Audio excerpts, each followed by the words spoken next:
Hello friends, मेरा नाम जिनिशा है और आप देख रहे हैं जिनिशा क्लासेस। फ्रेंड्स, हमने पिछले सेशन में एयर एंड वाटर के चैप्टर को स्टार्ट किया था और हमने उसमें एयर कवर कर लिया था, तो हमारा वाटर टॉपिक रिमेनिंग था। तो हम आज के सेशन में वाटर पढ़ने वाले हैं। तो friends, let's start our session. Air की तरह वाटर भी एक एसेंशियल सब्सटेंस है जो कि हमारी लाइफ के लिए चाहिए होता है।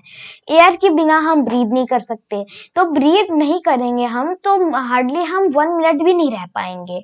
और वाटर अगर नहीं होगा तो हम ज्यादा से ज्यादा 3 या 4 दिन वाटर के बिना सरवाइव कर सकते हैं, फिर उसके बाद हमारा जीना मुश्किल हो जाएगा। तो वाटर भी हमारी लाइफ के लिए बहुत इंपॉर्टेंट है, क्योंकि वाटर को हम पीते हैं, उससे अपने डेली वर्क करते हैं। और जो मरीन ऑर्गेनिज्म होते हैं वो पानी के अंदर ही रहते हैं, और जो भी टेरेस्ट्रियल एनिमल्स है वो भी पानी पर ही डिपेंडेंट है। तो ये जो वाटर है बहुत ही इम्पोर्टेंट चीज होती है, तो इसी वजह से हमें इसे कभी वेस्ट नहीं करना चाहिए। तो हमारे अर्थ पर यही एक सब्सटेंस है जो कि लिक्विड फॉर्म में है और हमारे सरफेस पर मिलती है। अर्थ जो है 71% ऑफ वाटर से कवर्ड है, यानी अर्थ का 71% ऑफ जो पार्ट है वो वाटर से कवर्ड है, एंड 29% जो है तो वो लैंड से कवर्ड है। फ्रेंड्स, ये जो 70% है इसमें का भी जो 97% है वो ओशंस में ही है। तो ओशन का पानी आप जानते हैं कि सॉल्टी होता है, खारा होता है, हम उसे पी नहीं सकते बिना प्यूरिफाई किया, और उसकी प्यूरिफिकेशन की कॉस्ट बहुत ज्यादा आती है। अब बाकी का जो बचा है पार्ट 3%, तो 3% पानी जो है वो हम पी सकते हैं, और 3% में भी से 3% जो है तो उसमें 2.4% जो है वो पोलर आइस कैप्स में, यानी जो ग्लेशियर्स हैं उनमें है, वो फ्रीज है। जैसे हिमालयाज हैं, polar region, north pole, south pole, Antarctica, ये जो रीजन्स है यहाँ पे जो वाटर है फ्रीज फॉर्म में है। तो यहाँ पे जो ड्रिंकेबल वाटर है ये जमा हुआ है, तो इस जमे हुए पानी, ये जब जमा हुआ पानी पिघलेगा तो तब हम इसे पी सकते हैं। और बाकी का जो बचा पानी है 1.6%, तो वही हम अभी पी सकते हैं रिवर, पॉन्ड्स और जो कि अंडरग्राउंड वाटर है। तो उसमें से भी बहुत सारा पानी हम कंटेमिनेट कर रहे हैं, तो इसी वजह से कहते हैं कि हमें वाटर को बचाना चाहिए। तो वाटर एक यूनिवर्सल सॉल्वेंट है। यूनिवर्सल सॉल्वेंट होने का मतलब कि इसमें ज्यादातर जो चीजें, मैक्सिमम चीजें घुल जाती है। हम इसमें ये बात नहीं कर रहे कि इसमें सारी चीजें घुल जाती है, मैक्सिमम ऑफ द चीजें इसमें घुल जाती है। जैसे सॉल्ट है, मिल्क है, शुगर है, तो ये सारी चीजें मिल जाती हैं, पर इसमें वाटर में ऑयल और सैंड कभी नहीं मिलता। तो इसी वजह से हम ये नहीं कह रहे कि इसमें सारी चीजें मिल जाती हैं, हमने बात की कि ये मैक्सिमम चीजें इसमें मिल जाती हैं। तो ये जो वाटर है, तो वाटर अलग अलग सोर्सेज से मिलता है, तो हम अभी उन सोर्सेज को भी डिस्कस करेंगे। तो सबसे पहले देख लेते हैं कि उन सोर्सेज में पानी कहाँ से आता है। फ्रेंड्स, चलिए वाटर साइकिल के प्रोसेस को डिटेल में समझते हैं। तो ओशंस, लेक्स, रिवर, सीज, ये सब का जो पानी है ये सनलाइट से जब गर्म हो जाते हैं तो ये वेपर के फॉर्म में उठने लगता है। अगर आपने कभी पानी को बॉयल होते हुए देखा होगा तो उसमें से वेपर उड़ता है, तो वेपर वो स्काई में चला जाता है। तो स्काई में जब वो जाते हैं तो क्लाउड का फॉर्मेशन करता है वो। फिर जब क्लाउड का कंडेंसेशन होता है तो वो पानी बरस जाता है, जिसे हम रेन कहते हैं। तो वो जब रेन होती है तो वो पानी, जो रेन वाला पानी है वो वापस अल्टीमेटली उसी सोर्स में चला जाता है। तो हम इसे एक लूप कह सकते हैं, क्योंकि इसमें जब पानी इवेपोरेट होकर स्काई में जा रहा है तो वही पानी वापस उन्हीं में आ रहा है। तो हम इसे एक साइकिल या लूप कह सकते हैं, तो इसी वजह से हमने इसका नाम रखा है वाटर साइकिल। तो इसको हम वाटर साइकिल को हम एक और नाम से जानते हैं, जिसका नाम है हाइड्रोलॉजिक साइकिल। तो हाइड्रोलॉजिक साइकिल का मतलब जो वाटर का मूवमेंट है above the surface of earth and below the surface of earth, तो हम उसी को कहते हैं हाइड्रोलॉजिक साइकिल। तो पानी इवेपोरेट होकर स्काई में जा रहा है, फिर वो जो बरस रहा है वो सीपेज के थ्रू, इनफिल्ट्रेशन के थ्रू वो वापस अंडरग्राउंड वाटर में जा रहा है। यानी वो जब पानी बरसा तो वो बिलो द अर्थ सरफेस चला गया, यानी वो ग्राउंड वाटर के फॉर्म में हो गया। तो इसको हम कहते हैं हाइड्रोलॉजिक साइकिल। हमने अभी देखा कि वाटर साइकिल क्या होता है, तो चलिए इसे थोड़ा और डिटेल में समझ लेते हैं इन सारी चीजों को। तो evaporation, when the sun shines on the river, lakes और seas, the heat of the sun change some water into vapour. तो हमने अभी बॉइलिंग वाटर का एग्जांपल लिया, तो वैसे ही जब सन की जो रेज है पानी पर पड़ती है, चाहे वो किसी भी चीज का पानी हो सकता है, तो वो इवेपोरेट हो जाता है। तो इवेपोरेट होके हम वो वेपर फॉर्म कर लेते हैं। तो वो जो स्टीम होता है तो हम उसी को कहते हैं वेपर। ऐसा प्रोसेस जिसमें वाटर वेपर में चेंज होता है तो हम उसको इवेपोरेशन कहते हैं। अब चले कंडेंसेशन पर आते हैं। तो ये इवेपोरेशन का अपोजिट होता है, क्योंकि इवेपोरेशन में वाटर हीट हो रहा था, पर कंडेंसेशन में वाटर क्या हो रहा है, कूल डाउन हो रहा है। ऐसा प्रोसेस जिसमें वाटर वेपर वापस वाटर ड्रॉपलेट्स में चेंज हो रहा है तो हम उसी को कंडेंसेशन कहते हैं। प्रेसिपिटेशन, अब जब ये वाटर ड्रॉपलेट्स फॉर्म होगी तो ये अर्थ पर गिरती हैं, तो इसी को हम कहते हैं प्रेसिपिटेशन। तो प्रेसिपिटेशन का अगर हम इसे कॉमन लैंग्वेज देखें तो हम इसे कहते हैं बारिश या रेन। तो condense water vapour falls on the earth in the form of rain, snow, fog drip etcetera, this it is called precipitation. Precipitation का मतलब केवल रेन ही नहीं होता, ये और भी फॉर्म्स में गिरता है, जैसे स्नो, फॉग ड्रिप्स, मतलब कभी कभी फॉग से भी वाटर ड्रॉपलेट्स फॉर्म हो जाते हैं, तो हम उसको भी प्रेसिपिटेशन में कंसिडर करेंगे। चलिए इन्फिल्ट्रेशन देखते हैं। अब ये जो प्रेसिपिटेशन पर अर्थ सरफेस पे जो वाटर आ रहा है तो ये ग्राउंड में सीप हो जाता है, ये ग्राउंड में चला जाता है। तो जो सॉइल पार्टिकल्स होते हैं वाटर को प्यूरिफाई करते हैं, जैसे जैसे वो अंदर जाते हैं तो सॉइल पार्टिकल्स उसमें जो सॉलिड इम्प्योरिटीज है उनको इन्हें प्यूरिफाई कर देती है। तो हम इसी प्रोसेस को इनफिल्ट्रेशन कहते हैं। तो इससे ग्राउंड वाटर जो लेवल होता है वो भी मेंटेन होता रहता है। तो इस डायग्राम में आप देख रहे हैं कि इसमें पूरा वाटर साइकिल समझाया गया है कि ये वाटर सोर्सेस से यहाँ पे वाटर इवेपोरेट हो रहा है, फिर ये वाटर वेपर ऊपर जाके स्काई में क्लाउड्स बन रहे हैं, फिर वो क्लाउड्स कंडेंस होके उसमें से वाटर ड्रॉपलेट्स गिर रहे हैं नीचे, तो जिसे हम प्रेसिपिटेशन कहते हैं। फ्रेंड्स चलिए देखते हैं रेनबो कैसे फॉर्म होता है। तो हमारे एटमॉस्फेयर में जो वाटर ड्रॉपलेट्स होती हैं तो इनके ऊपर जब सन की रेज पड़ती है तो ये 7 कलर्स में स्कैटर हो जाती है। तो सनलाइट जो होती है वो व्हाइट कलर की होती है। तो जो सनलाइट होती है उसमें 7 कलर्स होते हैं, तो वो जब 7 कलर्स मिक्स हो जाते हैं तो वो व्हाइट बन जाती है। तो अगर आपको इसे रियली देखना हो तो आप एक सीडी लीजिए और आप उसमें इक्वल पार्ट्स में 7 कलर्स कर दीजिए।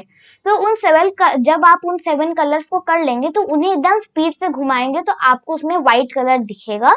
तो ये एक्टिविटी आप अपने घर पर कर सकते हैं अगर आप रेनबो का कॉन्सेप्ट अगर समझना चाहते हैं तो व्हाइट कलर जो होता है वो सभी ये 7 कलर्स का मिक्सचर होता है। तो जब ये वाटर ड्रॉपलेट्स पर ये सनलाइट पड़ती है तो ये 7 कलर्स में स्कैटर हो जाता है, तो उन 7 कलर्स को हम विब्ग्योर कहते हैं। तो इसका फुल फॉर्म देख लेते हैं। तो V for violet, I for indigo, B for blue, G for green, Y for yellow, O for orange and R for red. तो ये 7 कलर्स होते हैं इसमें। और ये जो वाटर ड्रॉपलेट होता है प्रिज्म की तरह काम करता है, तो आप ये प्रिज्म वाली एक्टिविटी घर पे भी कर सकते हैं।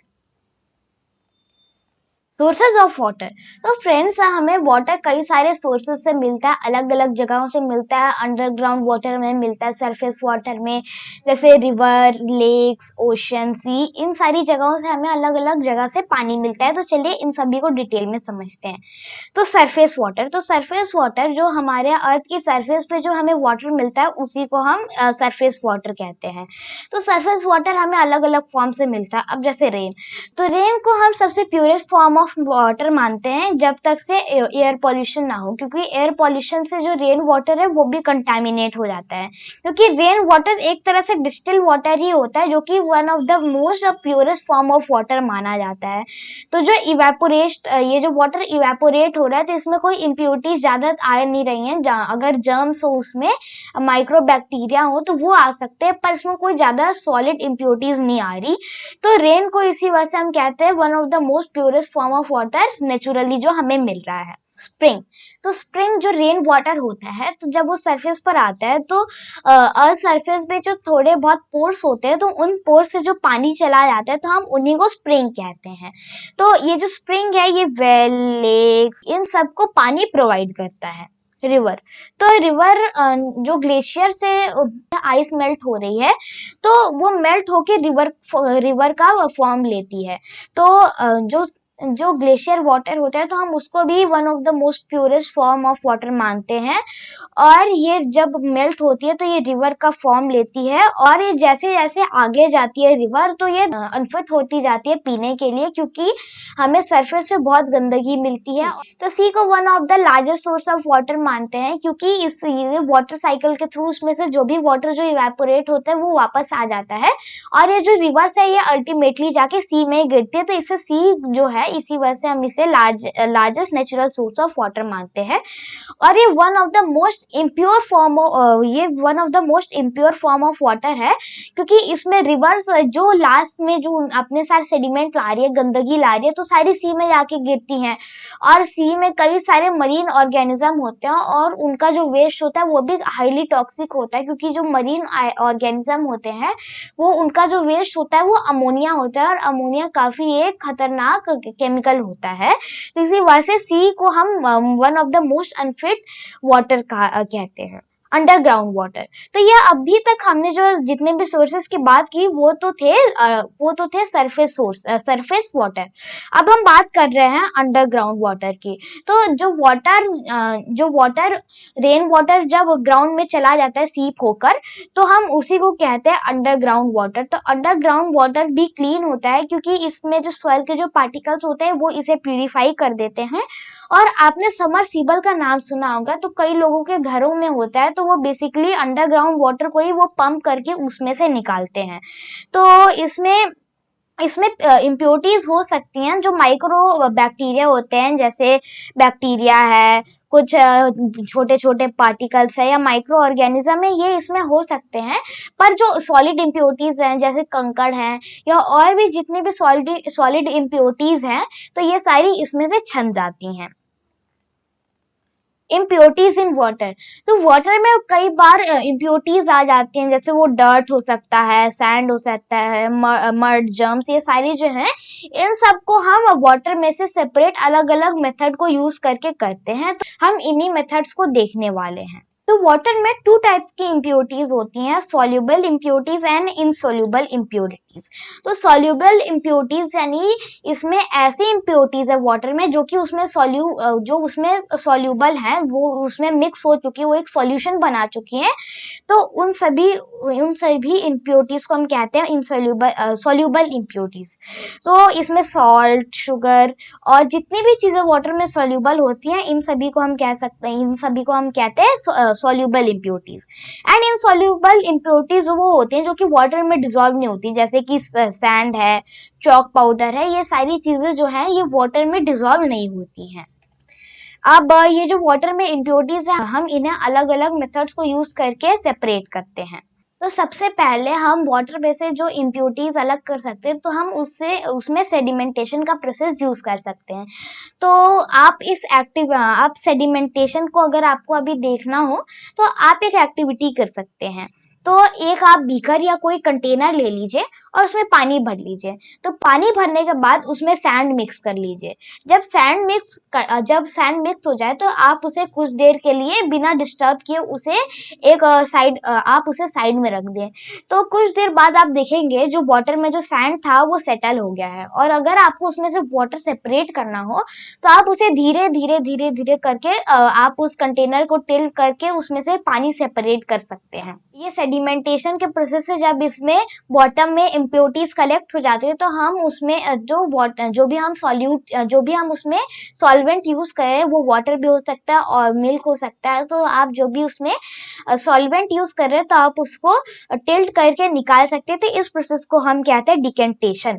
तो अगर आपको सेडिमेंटेशन के प्रोसेस को और थोड़ा जल्दी करना है तो आप इसमें एलम डाल सकते हैं, जिसे हम हिंदी में फिटकरी कहते हैं। तो इससे ये जो सेडिमेंटेशन का प्रोसेस थोड़ा जल्दी होता है, तो इसको हम कहते हैं लोडिंग। चलिए हम फिल्ट्रेशन को देखते हैं। फिल्ट्रेशन फिल्ट्रेशन में जो सेडिमेंटेशन में जो पार्टिकल्स अलग नहीं हो पाते, तो आपने उसमें से जब पानी अलग कर लिया तो आप उसी में फिल्ट्रेशन कर सकते हैं। तो सेडिमेंटेशन में कई बार जो छोटे पार्टिकल्स होते हैं वो सेटल नहीं हो पाते, तो फिल्ट्रेशन में फिल्ट्रेशन के प्रोसेस में हम उसे अलग कर सकते हैं। तो इसके लिए हम इसे भी एक एक्टिविटी के थ्रू समझ सकते हैं। तो आप एक बीकर ले लीजिए और उसमें आप एक फनल डाल दीजिए। तो आप उस फनल के साइज का आप एक फिल्टर पेपर लेकर उसका कोन शेप बनाइए, फिर आप उसे फिल्टर पेपर आपका जो फनल था उसमें आप उसमें उसको फिट कर दीजिए। फिर जो आपका जो इम्प्योर वाटर है आप उसमें डालेंगे तो धीरे धीरे करके वो उसमें कलेक्ट होता रहेगा। तो जब वो पूरा पानी कलेक्ट हो जाएगा तो आप फिल्टर पेपर को अगर आप बाहर निकाल के देखेंगे तो आपको उसमें कुछ इम्प्योरिटी दिखेगी। तो फिल्ट्रेशन हम इसी प्रोसेस को कहते हैं। आप इस एक्टिविटी को अपने घर पर भी कर सकते हैं। Removing soluble impurities. अब ये हमने देखा कि जो इनसॉल्यूबल इम्प्योरिटीज होती है इनको कैसे हम अलग कर सकते हैं। तो ये जो सॉल्यूबल इम्प्योरिटीज होती हैं तो इनको निकालना थोड़ा डिफिकल्ट होता है। तो इसमें हमें हीटिंग का प्रोसेस करना पड़ता है। जैसे आपने पानी में सॉल्ट मिला दिया, तो सॉल्ट को अगर आपको पानी में से अलग करना है तो आप इवेपोरेशन का प्रोसेस यूज कर सकते हैं। इवेपोरेशन पहले आप पहले पानी को बॉईल कर लें। तो बॉईल जब आप करेंगे तो उसमें से वेपर निकलेगा। तो जब पानी पूरा ही इवेपोरेट हो जाएगा तो आपको नीचे जिस भी आप कंटेनर में उसे बॉईल कर रहे थे तो आपको उसमें नीचे सॉल्ट कलेक्टेड मिलेगा। तो इसी को हम कहते हैं इवेपोरेशन का प्रोसेस, जिसमें हम इंसॉल्यूबल इम्प्योरिटीज अलग कर सकते हैं। तो हमने अभी ये देखा कि जैसे हमने कॉमन सॉल्ट पानी में मिला के हमने उसे इवेपोरेट किया तो उसमें आपको नीचे केवल सॉल्ट मिलेगा, बाकी का जो पानी है वो इवेपोरेट होके स्काई में चला जाएगा। तो अगर आपको उसमें का पानी भी चाहिए तो आप डिस्टिलेशन का प्रोसेस यूज कर सकते हैं।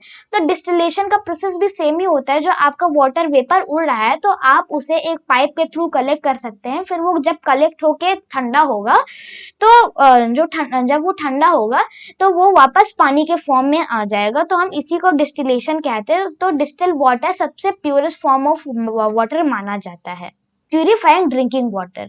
तो जो वाटर होता है तो हम उसे डायरेक्टली नहीं पी सकते, हमें पहले उसे प्यूरिफाई करना होता है, क्योंकि अगर हम गंदा पानी पिएंगे तो उससे हमें डिजीजेस हो सकती है, जैसे टाइफॉइड है, जॉन्डिस है। तो यह गंदे पानी पीने से हमें ये डिजीजेस हो सकते हैं जिससे क्योर होने में टाइम लगता है और फीवर भी आता है। तो इसी वजह से हमें ड्रिंकिंग वाटर को प्यूरिफाई करना बहुत ही इंपॉर्टेंट होता है। तो कुछ मेथड्स देख लेते हैं जिससे हम वाटर को प्यूरिफाई कर सकते हैं। तो सबसे पहला मेथड है बॉइलिंग।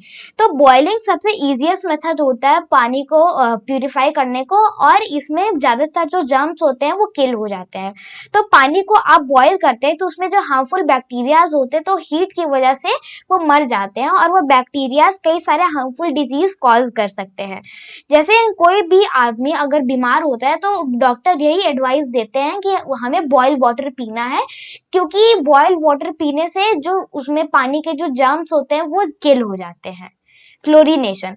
तो क्लोरीनेशन एक ऐसा प्रोसेस होता है जिसमें हम वाटर में क्लोरीन डालते हैं। तो जो वाटर है आप उसमें क्लोरीन डाल देते हैं तो वो भी जर्म्स को किल करता है। जो मार्केट में chlorine tablet and chlorine powder आता है, तो अगर आप उसे पानी में डाल देंगे तो वो मैक्सिमम जर्म्स किल कर देता है। Water treatment plant.